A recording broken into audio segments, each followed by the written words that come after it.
سلام تماشابینان گرامی، خلاصه خبرهای مهم 1 ایول تاجیکستان و منطقه را از پایگاه خبری بامداد برایتان پیشکش میکنیم. شروع میکنیم از یک نگاه کوتاه به سرخط خبر مهم روز در این برنامه.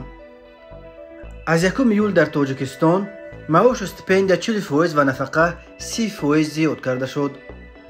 بازدید دبیر کل سازمان ملل از 5 کشور آسیای مرکزی از جمله از تاجیکستان از دبیر کل سازمان ملل خواستند که با امام علی رحمان مسئله آزادی محبوسان سیاسی را در بین گذارد. پزشکیان یا جلیلی انتخابات پرزیدنت ایران به دور دوم کشانده شد. یک جنایتکار پول از همه ضعیف در بین پولهای سامانی را معلوم کرد و اکنون تفصیلات خبرها. از 1 ایول سال 2024 معاش کارمندان دولتی استیپندیا و نفقه بالا برده شد. از 30 تا 40% بالا بردن معاش و نفقه ها در سال 2024 از جمله وعده های اساسی امام علی رحمان در پیام سالانه آخرینش در پایان سال گذشته بود.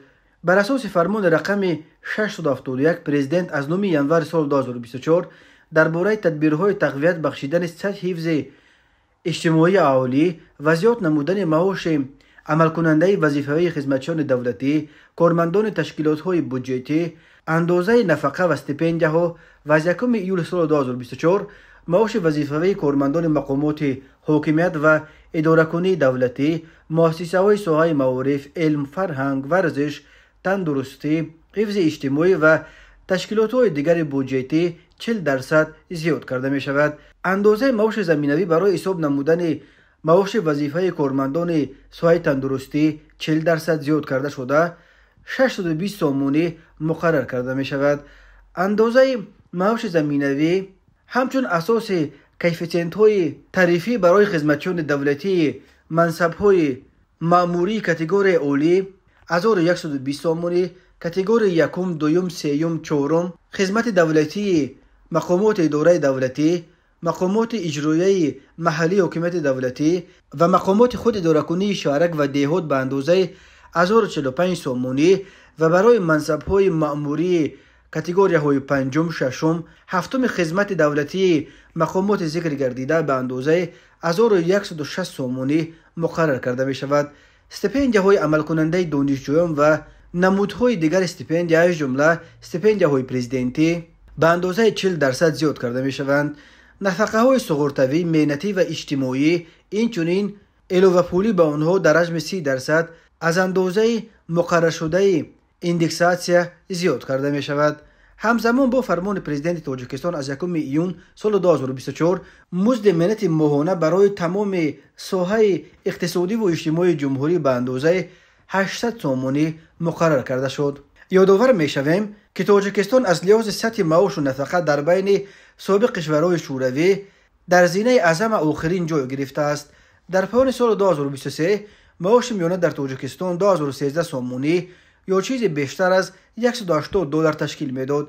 این در حالی است که حتی در افغانستان جنگ زده معاش میانه نظر به تاجیکستان بیشتر $209 بوده است. دبیر کل سازمان ملل متحد آنتونیو گوتریش روز 29 ایول سال 2024 با یک سلسله سفر عازم کشورهای آسیای مرکزی می شود.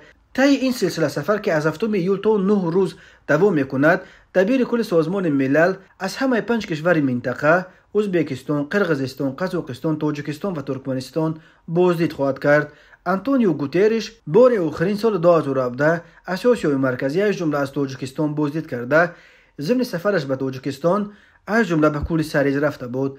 درباره عزم سفر آسیای مرکزی داشتن دبیر کل سازمان ملل روز جمعه 28 ایون در یک نشست خبری در نیویورک سخنگوی استفان دوژارک خبر داد. او گفت آنتونیو گوتریش در هر یکی از 5 کشور آسیای مرکزی با رهبران اول و مقامات بلندپایه آن دولت‌ها ملاقات کرده، همچنین با برنامه‌های مبارزه با تغییر اقلیم شناس می شود و همچنین با فعالان محلی صحبت خواهد کرد. سلسله سفر گوتریش به آسیای مرکزی از تاشکند پایتخت ازبکستان آغاز یافته. او سپس از قرقیزستان بازدید می کند و روز 4 ایول در استانه پایتخت قزاقستان در نشست سران کشورهای عضو سازمان همکاری‌های شانگهای اشتراک و سخنرانی خواهد کرد.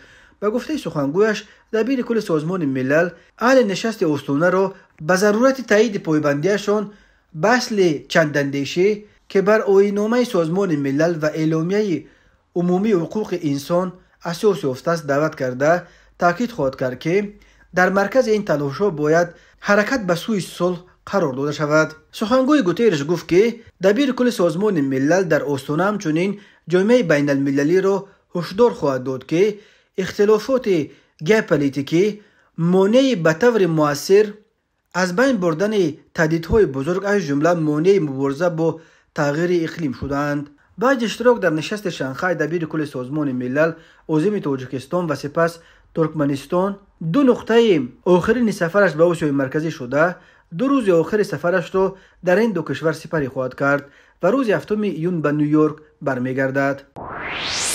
جنبش اپوزیسیون اصلاحات و رشد تاجیکستان که در اروپا عمل میکند در عرفه سفر دبیر کل سازمان ملل آنتونیو گوترش به تاجیکستان از او خواستند تا در ملاقاتش با مقامات این کشور از جمله با پرزیدنت امامعلی رحمان مسائل حقوق انسان از جمله قانون منع ایجاب و از محبس‌ها آزاد کردن تمام محبوسان سیاسی با شمول فعالان سیاسی، ادوکات‌ها و ژورنالیستان و بلاگرها را برداشته جهت تحقیق حوادث خونین 2 سال قبل بدخشان اقدام کند. در مراجعتنامه‌ای که 29 ایون سال 2024 در صحیفه رهبر جنبش اصلاحات و رشد تاجیکستان شراف‌الدین ندایف در فیسبوک نشر شد تاکید شده است که 10 محبوس سیاسی در تاجیکستان تنها به دلیل عقیده‌های سیاسی و یا نوروزی بودنشان با سیاست امامعلی رحمان به زندان انداخته شدند.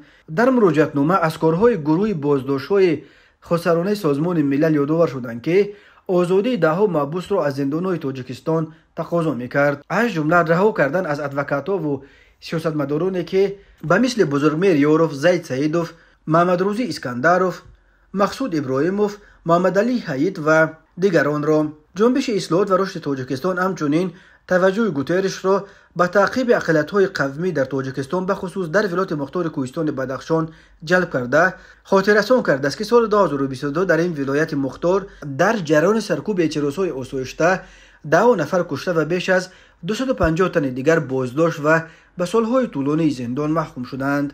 از دبیر کل سازمان ملل همچنین خواستند که جهت تحقیق حادثه‌های ماه سال 2022 در ناحیه روشان را اقدام کنند. به حساب جنبش در روشان در جریان سرکوب اعتراضها 38 کس کشته شدند. داستان کل تاجیکستان قبلا کشته شدن 29 کس را تصدیق کرده بود.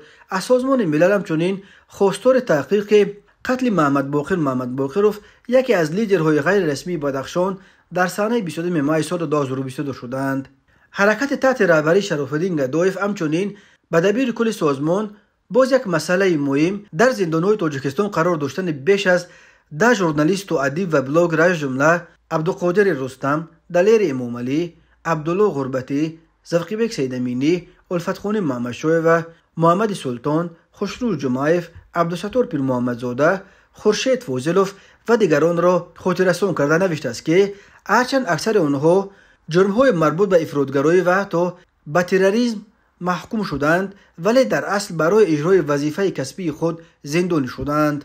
متاسفانه ادوکات‌ها، ژورنالیستان و دیگر افراد ناراضی با رژیم رحمان به طور اتوماتیک به اکستریمیسم و تروریسم ایبدار کرده می شوند. تاکید شده است در مراجعتنامه. این گروه اپوزیسیونی از آنتونیو گوترش همچنین خواستند که ضمن بازدیدش از تاجیکستان مسئله منع ایجاب در این کشور مسلمانی را نیز بردارد.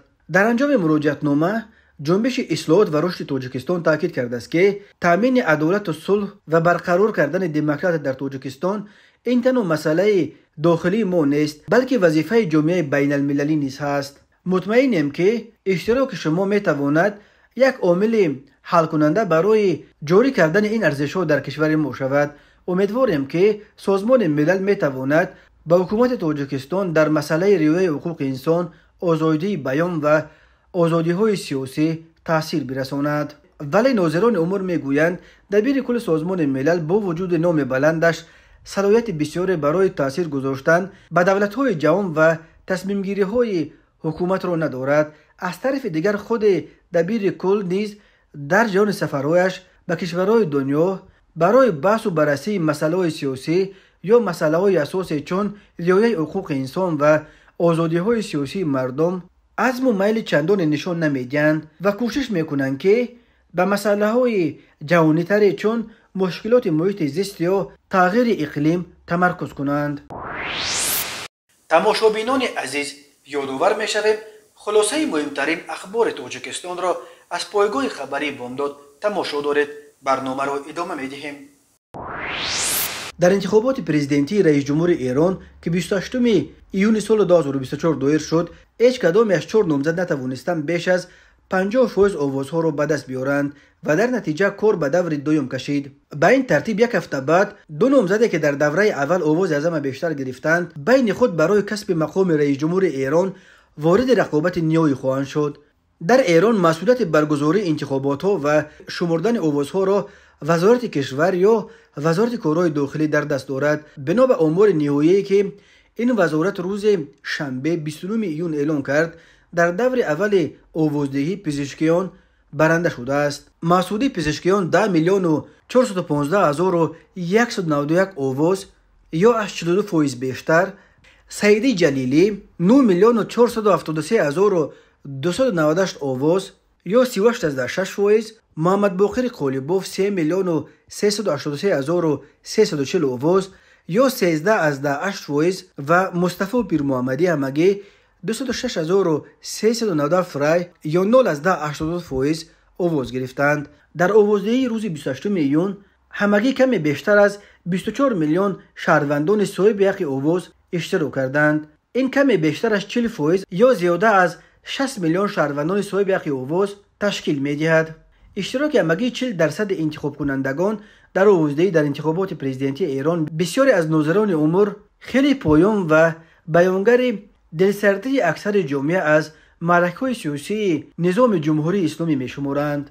در دور یکم آوازدهی طوری که انتظار می‌رفت، مسعودی پزشکیان نامزد یگانه اصلاح طلبان آواز همه بیشتر به دست آورد، ولی فراموش نکنیم که در دور اول پزشکیان یگانه نامزد از جنایی‌های اصلاح طلبان بود، اما آرای طرفداران جنایی اصولگرا یا محافظه‌کار بین چند نامزد تقسیم شده بود. مسعودی پزشکیان که 3 ماه بعد به سن 70 میرسد، 29 سپتامبر سال 1954 در تبریز از پدر آذری و مادر کرد به دنیا آمده، جراح قلب و وکیل پارلمان ایران از حوزه تبریز و اسکو و آذرشهر است. پزشکیان بنا به ترجمه اولش در ویکی‌پدیا قاری قرآن بوده.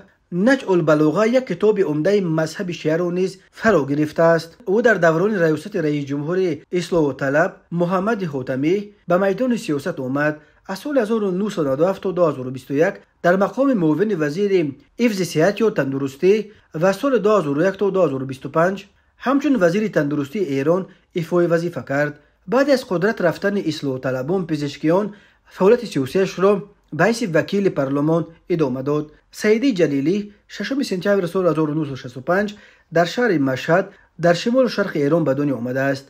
جلیلی دکتر علوم سیاسی بوده. رساله دکتریش را در دانشگاه امام صادق در موضوع اساسهای افکار سیاسی اسلامی در قرآن دفاع کرده است. او در سالهای 80 در جنگ ایران و عراق اشتراک کرده چندین بار زخمی شده است و تا یک پاره پایش را از دست داده است. سعید جلیلی چند سال اخیر رهبر هیئت ایران در مذاکرات هسته‌ای با غرب بود و سالهای اخیر شورای استراتژی روابط خارجی ایران را رهبری میکرد. ایران با حدود 90 میلیون اهالیش یکی از کشورهای بزرگ مسلمانی و بزرگترین کشور فارسی زبان به شمار می رود. مرکز مطبوعات وزارت کارهای داخلی تاجیکستان از آشکار شدن باز یک حالت قتل بیرحمانه همسر سابق از جانب شفر خبر داد. بنا به اطلاع وزارت کارهای داخلی، ضمن برگزار نمودن چاره‌بینی‌های فوری و جستجویی از جانب کارمندان میلیسیا، مرد 27 ساله ساکن نویه وخش با اتهام صادر نمودن جنایت آدمکشی دستگیر کرده شد. اسم این مرد نشر نشده است و نزدیکانش برای شرح قضیه دسترس نیستند، ولی بنا به فرضیه میلیسیا گمان بر شونده 26 ایون سال 2024 تقریبا ساعت 18:00 سابق همسرش جوانزن 22 ساله ساکن شهر دوشنبه را همراه دختر خردسالش به نزدش دعوت می نماید. آنها از شهر دوشنبه به نزدش می آیند. شب 26 به 27 ایون سال 2024 تقریبا ساعت‌های 00:30 بعد خواب رفتن سابق همسر و دخترچش، مرد نسبت به همسرش نفرت و بدبینی پیدا کرده با دستانش او را بوغی کرده است که همسرش از اوش رفته است. گمان بر شونده فکر کرده است که همسرش به هلاکت رسیده است. سپس با مقصد پنهان نمودن جسد او را به نزد کانال آبگذر برده در لب کانال گذاشته می‌بیند که او زنده است. نمبرده با مقصد از حیات محروم نمودن او با کرد در قسمت راست گردنش 5 مرتبه زده، در نتیجه جبر دیده در جای حادثه به هلاکت رسیده است. تفصیلات دیگر کشتار با بیرحمی مخصوص نشر نشده است. سبب دست به چنین عمل زدن ساکن وخش معلوم نیست. این هم روشن نیست که جوانزن چرا از دوشنبه راه دراز را طی کرده به پیش شوهر سابقش آمده است و شب اونجا مانده است. به احتمال غالب او شاید امید داشت که شوهرش در فکر از نو برقرار کردن حیات اویلویشان است، به خبر از آن که به استقبال مرگ خود از دست مرد دوست داشته سابقش از دوشنبه به وخش راسپور شده است. به ضد ساکن وخش بر اساس قسم دوم ماده 104 کودکس جنایتی جمهوری تاجیکستان پرونده جنایتی آغاز گردیده تفتیشات ادامه دارد. به او بر اساس این بند قانون برای آدمکشی با بیرحمی مخصوص همچون جزا از 15 تا 25 سال زندان یا حبس عمرباد تهدید میکند. ریاست کارهای داخلی شهر دوشنبه روز 29 ایون سال 2024 از آشکار شدن یک حالت به معاملات برآوردن آثار ملی قلبکی خبر داد. در جریان تفتیش این پرونده یک پهلوی دیگر جالب این قضیه آشکار شد. ساکن دوشنبه عبادالله سعیدوف هنگام به معاملات برآوردن پولهای گوناگون سامانی معلوم کرده است که پول از همه ضعیف در بین پولهای سامانی پول 50 سامانی بوده است. بنا به اطلاع ریاست وزارت کارهای داخلی دوشنبه از جانب کارمندان شعبه دوم ملیس نایه شامنصور شهروند سعیدوف عبادالله سال تولد 1903 همچون گمانبر برای تیار و به معاملات برآوردن آثار قلبکی دستگیر کرده شد. گفته می شود عبادالله سعیدوف قبلا برای قلابی و قاچاق مواد مخدر 3 مرتبه زندانی شده بیش از 25 سال عمر خود را در محبس سپری کرده است، ولی به خود خلاصه ضروری نبرآورده دست به جنایت مخصوص هم وزن زده است. بنا به فرضیه تفتیشات سعیدوف عبادالله از ماه اپریل سال 2024 در منزل استقامتیش با استفاده از تجهیزات کامپیوتری و دستگاه چاپ یا پرینتر پولهای ملی قلبکی را برای ساخته‌کاری آماده و چاپ کرده است. از جمله او در 21 حالت پولهای 50 سامانی قلبکی را توسط ترمینال های بانکی دوشنبه سیتی به همیان الکترونی خود گذرانیده است.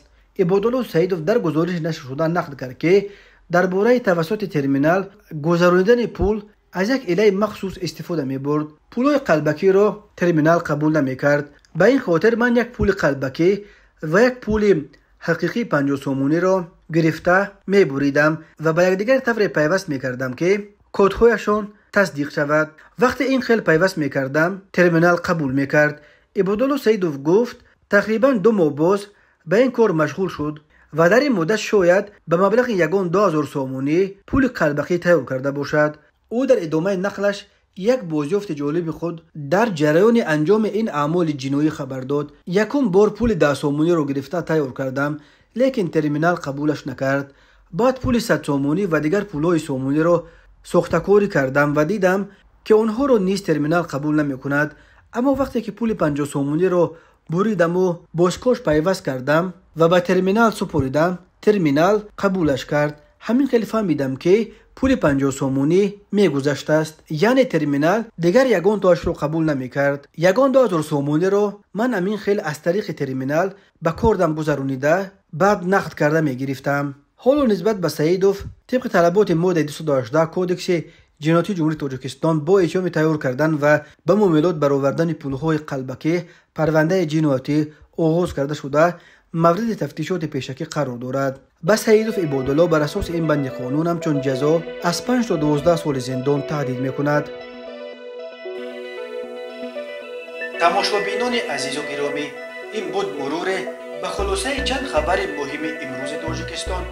خبر و گزارش های بیشتر از تاجیکستان و درباره تاجیکستان و اطراف آن را در سامانه پایگاه خبری بامداد در این نشانه پیگیری نمایید: www.bomdad.com. خوش باشید.